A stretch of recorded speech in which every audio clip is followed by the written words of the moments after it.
Covid കാലത്തും മറ്റ് പകർച്ചവ്യാധികൾ ഉണ്ടാകുമോ എന്ന ആശങ്കയിൽ തലസ്ഥാന നഗരം. നഗരത്തിന്റെ വിവിധ ഭാഗങ്ങൾ ഇപ്പോൾ തന്നെ മാലിന്യ കൂമ്പാരമായി മാറിയിരിക്കുകയാണ്. മഴക്കാലപൂർവ്വ ശുചീകരണം പ്രഖ്യാപനത്തിൽ മാത്രം ഒതുങ്ങുന്നതാണ് പ്രതിസന്ധി.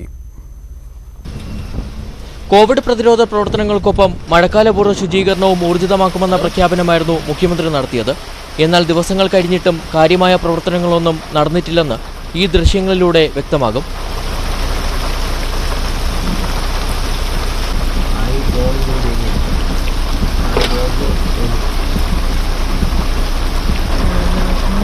പാളയം മാർക്കറ്റിന് സമീപവും അട്ടക്കുളങ്ങരയിലും അടക്കം നഗരത്തിന്റെ വിവിധ കേന്ദ്രങ്ങളിൽ മാലിന്യം നിറഞ്ഞിരിക്കുകയാണ്.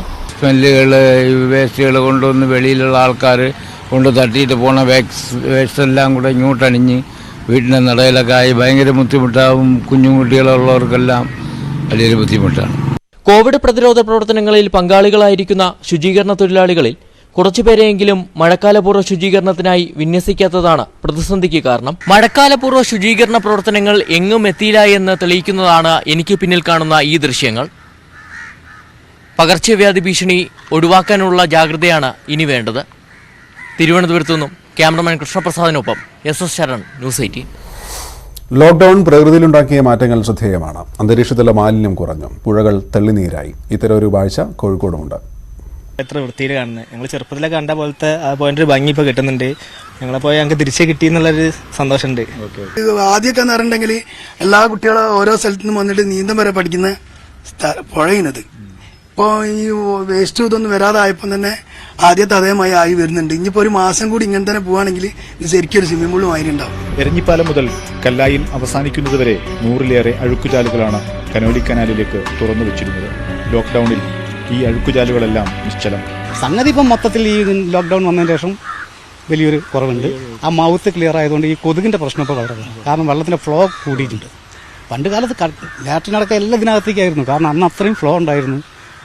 എല്ലാവിധത്തിലും മരവും തോണിയെല്ലാം പോലും എല്ലാ കാലവും അടച്ചിട്ടിരിക്കാൻ കഴിയില്ല. പക്ഷേ നമുക്ക് മലിനജലം ജലസ്രോതസ്സുകളിലേക്ക് ഒഴുക്കി വിടാതിരിക്കാൻ കഴിയും.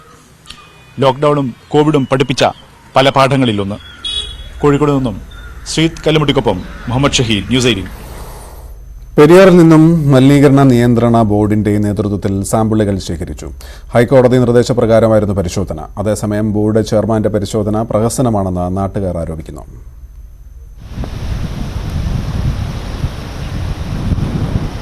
ലോക്ക്ഡൌൺ കാലത്തും പെരിയാറിൽ മലിനീകരണം രൂക്ഷമാണെന്ന പരാതിയുടെ അടിസ്ഥാനത്തിലാണ് ഹൈക്കോടതി സ്വമേധയാ കേസെടുത്തത്. ഇതേ തുടർന്ന് മലിനീകരണ നിയന്ത്രണ ബോർഡ് ചെയർമാൻ KP സുധീറിന്റെ നേതൃത്വത്തിലുള്ള സംഘം സാമ്പിളുകൾ ശേഖരിച്ചു. പ്രാഥമികമായി ഒന്നും പറയാനാവില്ലെന്നും റിപ്പോർട്ട് കോടതിയിൽ സമർപ്പിക്കുമെന്നും അദ്ദേഹം പറഞ്ഞു. എന്ത് കഴിഞ്ഞാലും നമ്മൾ വന്നിട്ടുണ്ട്, 3 ഏജൻസിയിൽ അന്വേഷിക്കുന്നുണ്ട്, 3 ഏജൻസിയെ കൊണ്ട് പിന്നെ അനാലിസിസ് നടത്തിക്കുന്നുണ്ട്. എന്തൊരു അഭിപ്രായം പറഞ്ഞു കഴിഞ്ഞാലും അതിനെ പല രീതിയിലും വ്യാഖ്യാനിക്കപ്പെടും. ഞാൻ അതിനെക്കുറിച്ചൊരു അഭിപ്രായം പറയുന്നില്ല.